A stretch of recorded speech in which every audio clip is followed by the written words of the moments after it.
Hello, everybody. My name is Stephen Mead with Domicile Real Estate. This is another episode of Window Shopping where we talk about a cool house, and we are going to do something a little bit different this week. And I think this is good. And many of you have probably heard the phrase that you can't judge a book by its cover. I think that is especially true with houses in Southern California, especially if you're talking about architectural and modern homes. And part of the reason for that is that a lot of these homes have been changed so much from how they were originally built that they might not exactly have the best curb appeal from the street. And I also know last week, one of the things we talked about was doing something under $1 million and something a little bit more affordable that maybe needs a little bit of work. And so I thought I would take you through what I think is the property with the most potential right now on the market. So I want to jump into it because I think this house is really cool. And I think, from a financial standpoint, where you really build value is when you see value in something that nobody else does. And I think this is one of those homes that maybe is not going to get the same level of love that one of those magazine ready homes might get. So let's jump right into it. And I'm going to take you through why I think this is such a great property. We'll kind of go over some of the specifics right here. So let's start off. This is a property in Huntington Beach. And from the street, this house is going to look really not very good, to be honest. And I think this house is a bit misunderstood. So let's go over a couple little stats first. 3 bedrooms, 2 baths, single story, built in the mid 1960s, 1,830 square feet.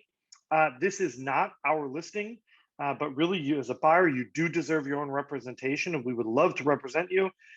This is actually listed by Craig Manson with First Team Real Estate. So I want to talk a little bit a second about what was going on in the 1960s in California. I actually think the mid 60s were really a great time for properties being built. This is when most of the Eichler homes in Southern California were built, was in that early to mid 1960s period.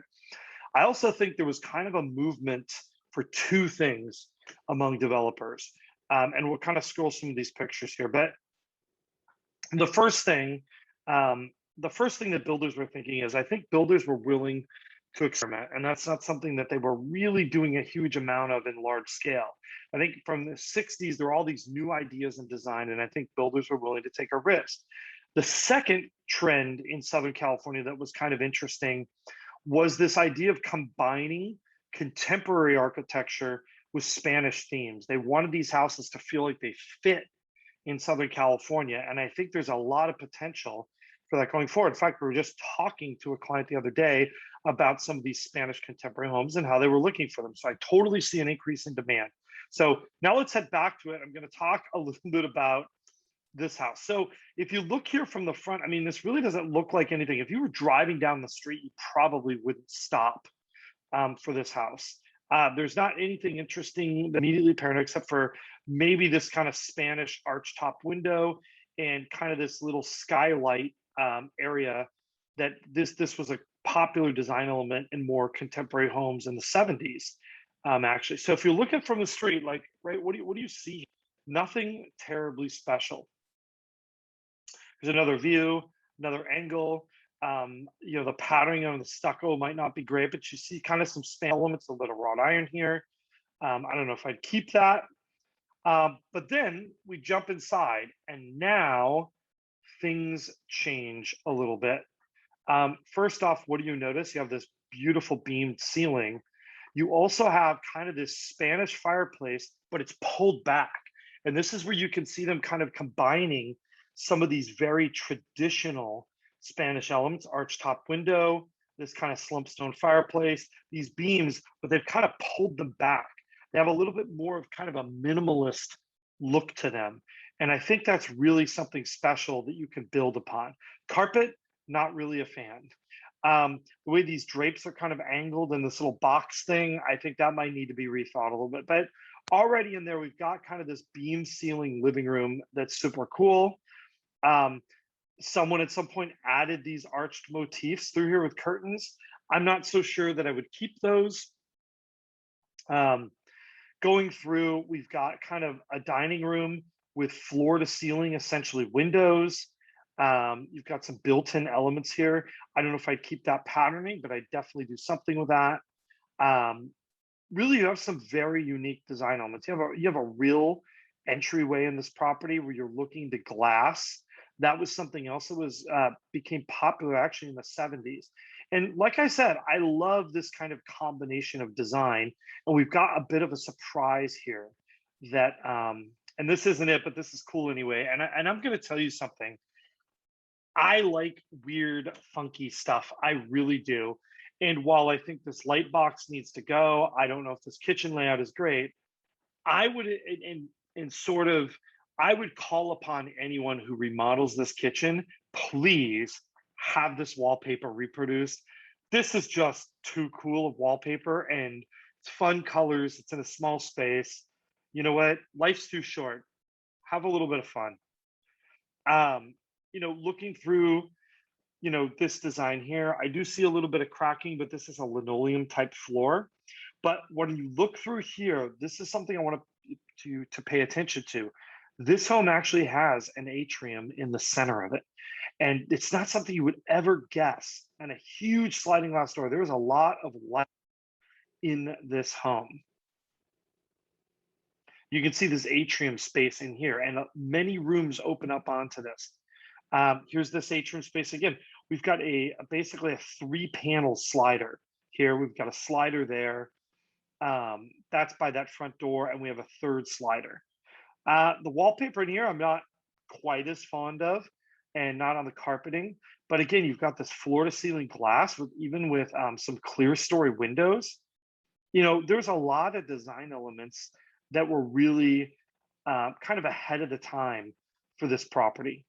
The bathrooms have had a little bit of remodeling.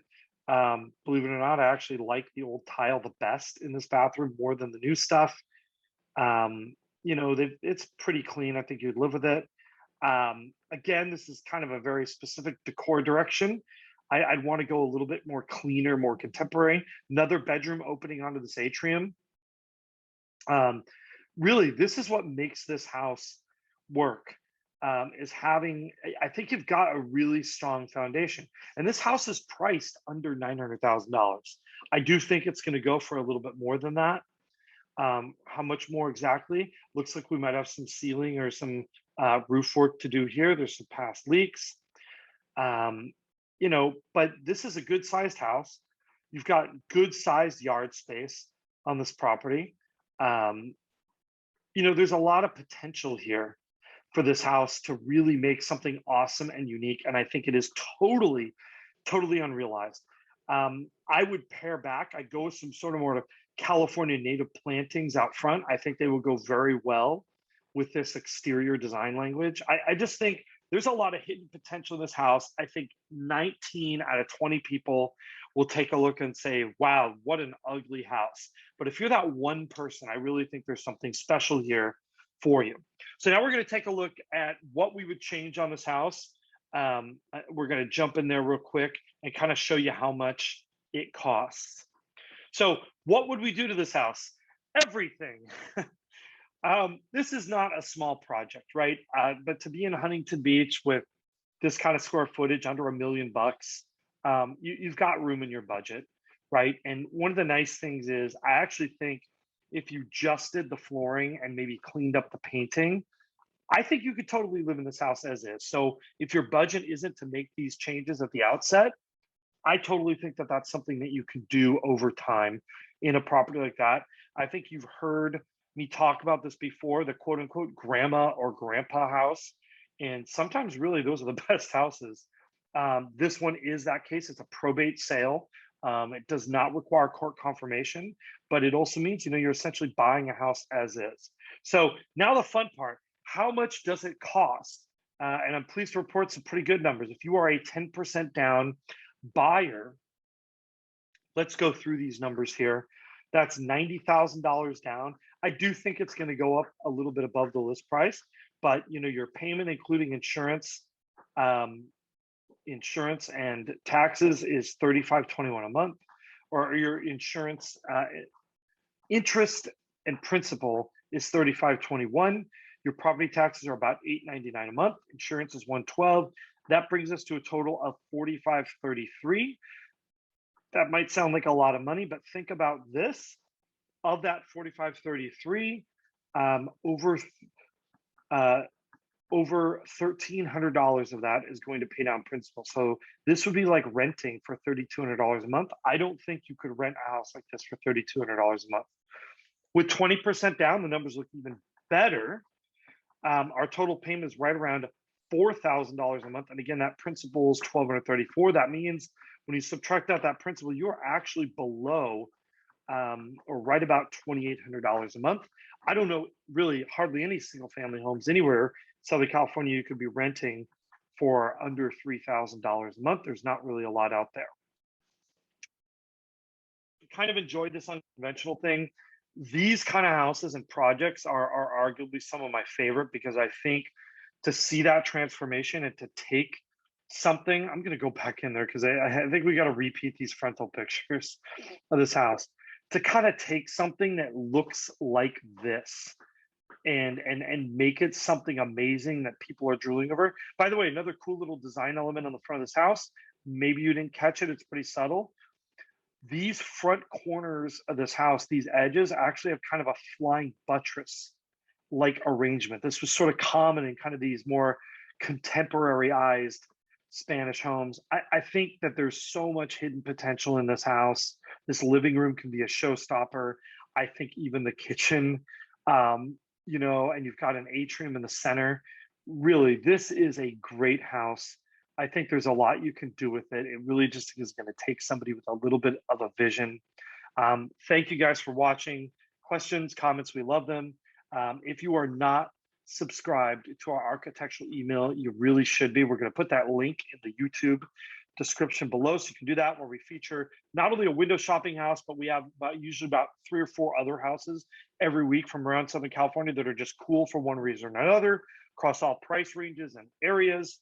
Obviously, we hope to see you soon. If you are looking for an architectural property, we would love to represent you as a buyer. If you have an architectural property, we would love to represent you as a seller. We do that as well. Obviously, questions, comments, don't be afraid to get in touch. And we'll see you again next week. Also, we will see you tomorrow for our first-time buyer market update. So you don't want to miss that either. We will talk to you real soon.